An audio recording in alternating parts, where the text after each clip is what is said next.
Hey buddy, ready for a story? This one's called The Crows of Pearblossom.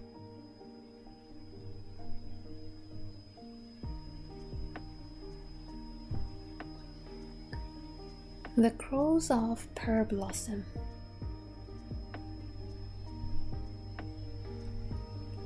Once upon a time, there were two crows who had a nest in a cottonwood tree at Pearblossom. In a hole at the bottom of the tree lived a rattlesnake. He was very old and very big, and when he shook his rattles, the noise was so loud that it could be heard by the children at school in Little Rock. Most of the time he slept, but every afternoon punctually at 3:30, he used to crawl out of his hole, climb the tree, and look into the crow's nest. If there was an egg in the nest, which there generally was, he would swallow it in one mouthful, shell and all. Then he crawled back into his hole and went to sleep again.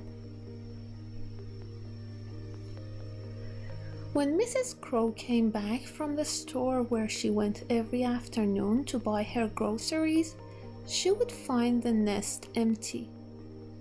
"What can have happened to my darling little egg?" she would say as she hunted high and low. But she never found it.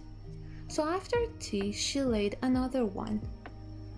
This had gone on for a long time, when one day Mrs. Crow came home earlier than usual and caught Mr. Snake in the act of swallowing her latest egg. "Monster!" she cried. "What are you doing?" Speaking with his mouth full, the snake answered, "I'm having breakfast," and he glided down the tree and into his hole.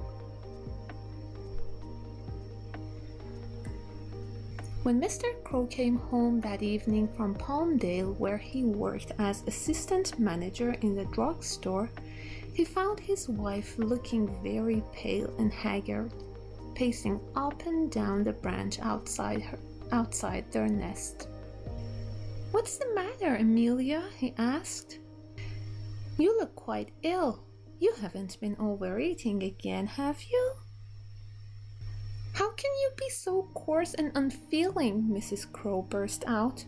"Here am I, working myself to the bone for you, when I'm not working, laying a fresh egg every single day, except Sundays, of course, and public holidays, 297 eggs a year, and not a single chick hatched out.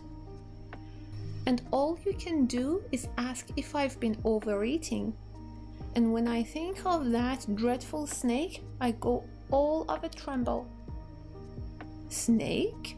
said Mr. Crow. "What snake?"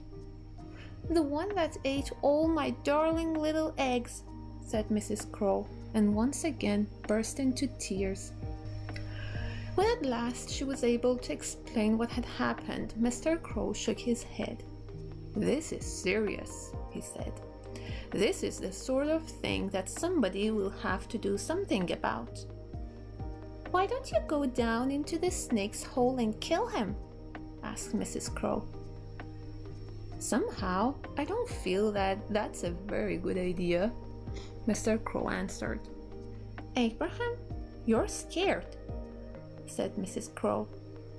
"Scared?" repeated Mr. Crow. "I never said I was scared. All I said was that I didn't think your idea was a very good one. Your ideas are seldom good, I may add. That's why I shall go and talk to my friend Owl. Owl's a thinker. His ideas are always good."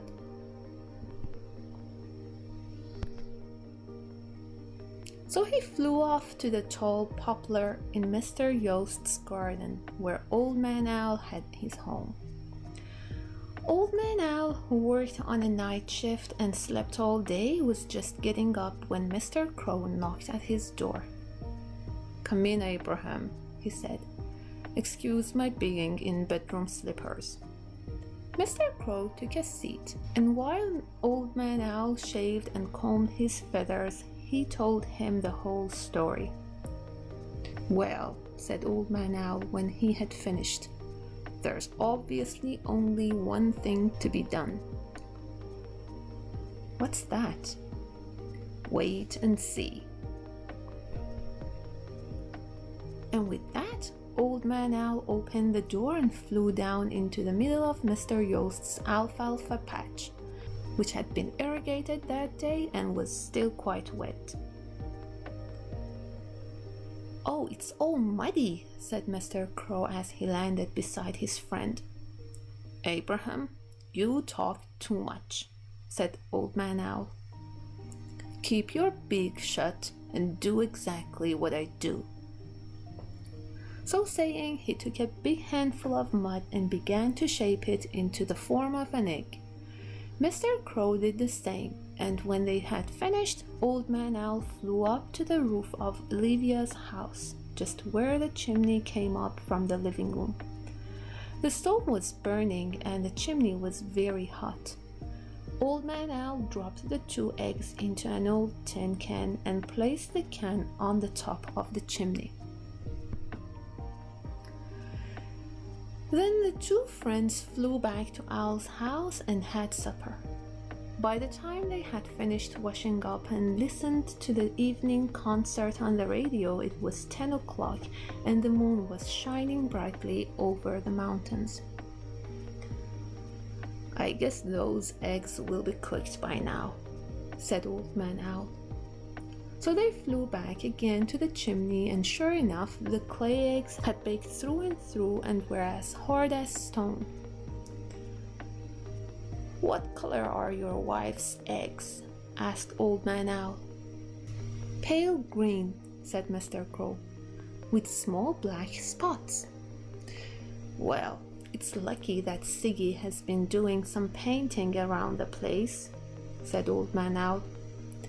And taking the can with the eggs, he flew down to the table outside the kitchen door where there were several pots of paints and some brushes. When the eggs had been painted so as to look exactly like real eggs, Old Man Owl and Mr. Crow dried them over the chimney. And then, about midnight, when the paint was quite hard, they flew back to the old cottonwood tree where Mrs. Crow was impatiently waiting for them. "Well," she cried, "which one of you has decided to go down the hole and kill the snake?" "Neither of us," said Mr. Crow. "Neither of you?" screamed Mrs. Crow. "Then must 297 of my darling eggs disappear down that vile serpent's throat? Must my heart go on being broken day after day forever?"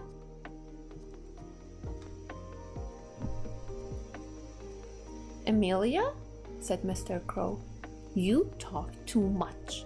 Keep your beak shut and get out of your nest." Mrs. Crow did as she was told, and Old Man Owl took the eggs out of the can and placed them in the nest. "What are those for?" asked Mrs. Crow. "Wait and see," said Old Man Owl. And with that, he flew off toward Llano, where he had an appointment with a friend to go gopher hunting. Next afternoon, Mrs. Crow went down to the store as usual to do her shopping. While she was gone, Mr. Snake woke up and, feeling hungry, came gliding out of his hole, up the tree, and along the branch to Mr. and Mrs. Crow's nest. "2 eggs today," he said. "Yum, yum." And he smacked his lips, for his mother neglected his education and he had very bad manners. Then he stuck out his neck and swallowed the 2 eggs whole, first one and then the other. After that, he stretched himself along the branch in the sunshine and began to sing a little song. "I cannot fly, I have no wings. I cannot run, I have no legs. but I can creep where the blackbird sings and eat her speckled eggs. Ha ha, and eat her speckled eggs. Suddenly he broke off. Those eggs must have had very thick shells, he said to himself. Generally, they break before they even get to my stomach, but this time it seems to be different. All at once he began to have the most frightful stomachache. Ow, he said. Ooh, ee! But the stomachache only got worse and worse. Ow, ooh, ee! Mr. Snake began to writhe and wriggle and twist and turn. And he twisted and turned so much that without knowing what he was doing, he tied his neck in a running bowline knot around a branch and couldn't get loose again. But his tail was still free, and he went on lashing about with that. And he lashed so furiously he coiled and corkscrewed into such complicated convulsions that at last he got his tail tied up in a clove hitch around another branch of the tree. So there he was, and the harder he tried to get loose, the tighter the knot became. And all the time the clay eggs in his insides were giving him the most excruciating stomachache. By and by, Mrs. Crow came back from the store, and at first, when she saw the snake, she was frightened.